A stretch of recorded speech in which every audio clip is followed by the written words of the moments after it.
All right, I got good news for you, retirees. You finally got some good news in regards to your required minimum distribution. I'll explain coming up.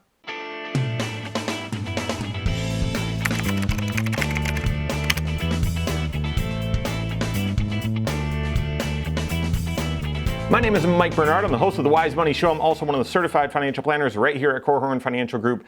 Make sure you hit that subscribe button, turn on notifications, and smash that thumbs up button. All right, for the first time in decades, 2 decades, the IRS is actually improving the calculation for your required minimum distribution. Now, what do I mean by that?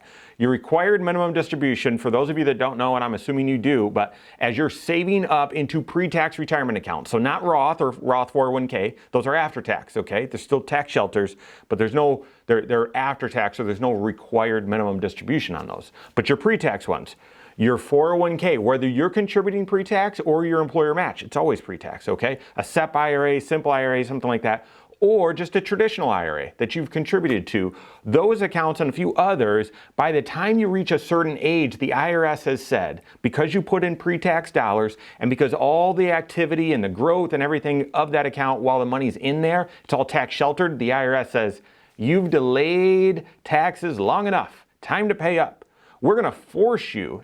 And so if they just said time to pay up, you'd say, wait, I don't want to take the money out. I don't need it. Well, listen, by a certain age, even if you don't need the money, we're going to force you to take a certain amount out every single year so that you can claim that as income on your taxes and we can tax that money that's never been taxed, okay? Now, this happens during your lifetime at a certain age, and then when you pass away, your spouse could take that account over and it would start at their certain age, or if it's a non-spouse that inherits it, they've got to draw all that money out within 10 years. So there's a shelf life to how long this money can stay pre-tax or avoiding tax, all right? Right now, that age at which you've got to start this required minimum distribution is age 72, the year you turn age 72. You could delay it until April of the year after you turn age 72, but then you've got to take another distribution that year as well, so you'd be required to take 2. May make sense in your situation, may not, all right? Work with your CFP on that. Used to be age 70.5, now it's 72.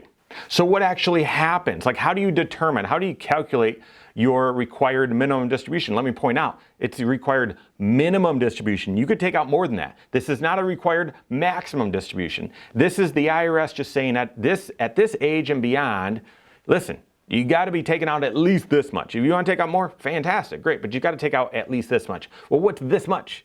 And what's the good news that I'm sharing here? So this much is, by the time you get to that age, you've got to add up all of your pre-tax retirement accounts of that source, okay? We've done some videos on this before. 401ks are different, 403bs are different. You've got to add those up separately. All of your IRAs, all of your pre-tax IRAs, they get aggregated together. And what you do is you take that aggregate, that value of all your pre-tax IRAs and your pre-tax 401ks and each pre-tax Roth, 403b separately, okay? I didn't need to get that complicated, but I did, okay? I'm gonna keep going. And you add that up, the value as of 12/31 of the previous year, and you divide that by the factor that is based on the uniform life tables, the uniform life expectancy tables, okay? And I'm not going to get into all, the actuarial tables and how they come up with those, but it's based on life expectancy and so on, okay? And that they come up with these distribution factors, all right?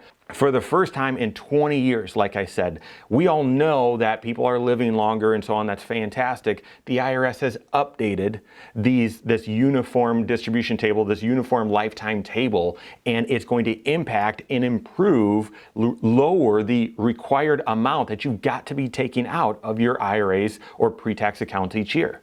Before this year, okay, if your required minimum distribution started at age 72, which it did, that factor was 25.6. So when you would do your calculation, or your CFP would do your calculation, if they added up all of your pre-tax IRAs, say it was $1 million and worth exactly that to the penny on 12/31 of last year, they'd then divide that by 25.6, and that would get you to your required minimum distribution amount. Around $39,000 and change is what you'd need to take out for that year, which is what we've told you. If you're just doing some future projections on what your required minimum distribution could be, assume it's going to be around 4%, and then it goes up slightly each year. So in that calculation, around $39,000 $39,000 if you had exactly $1 million saved up. That's based on the 25.6 kind of uniform lifetime table distribution factor. The new factor with the updated lifetime tables that they've just come up with, it's 27.4. That's the divisor. That's the factor that you get to use in this calculation for your required minimum distribution.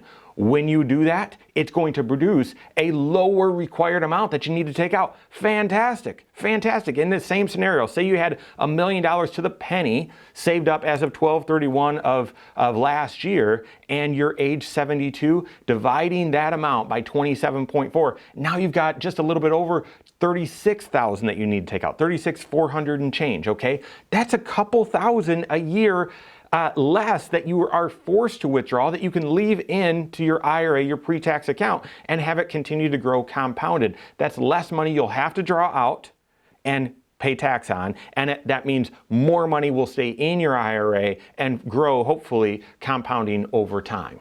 So this is good news, and I don't get to share good news often. Hopefully I'm either sharing like, watch out for the market because there's some concerning things right now, or I'm sharing planful strategies. I don't often share great news, and this to me is good news. The only thing better would be, hey, they're pushing RMD out to 75. Why would I call this good news and not good news?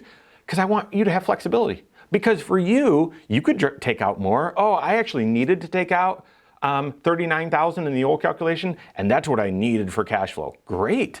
Now you're only forced to take out 36 and change, but you can still take out the 39, fine. You've got choices, you've got options. And if they delay RMD age to 75, great. You can still start taking it at 72, I don't care, but you've got choice. You've got options. The big idea, be planful with your required minimum distributions. Done lots of content before about, hey, how can you delay it? What things can you do to manage your required minimum distribution, contribute to Roths, do Roth conversions, continue working, fund accounts a certain way. I'm not gonna get into all that here, but this announcement is good news. So a couple action items. Be planful for your required minimum distribution. Depending, if you're in your 50s right now or early 60s, do a multi-year tax projection to see what are you looking at for required minimum distributions. Is that how much you were planning to draw anyway, or is that going to create some tax pain? What adjustments do you need to make? So be planful with your required minimum distribution. Second, if you already calculated your required minimum distribution for this year, go back and double check it, okay? Could you actually take out less this year and still satisfy that requirement? Work with your CFP on that. And then third, you want to avoid required minimum distribution altogether, fund Roth IRAs, fund HSA, do those sorts of things. Start early, work with their certified financial planner, or if you're listening to this saying, oh, this is good news,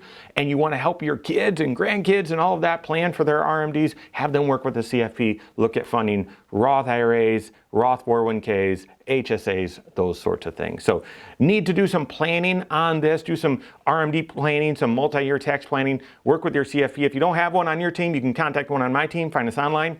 Korhorn.com, that's Korhorn with a K. WiseMoneyShow.com, you can find us there as well, or give us a call, 574-247-5898. All right, there you have it. Go out and take your next wise step in your financial life.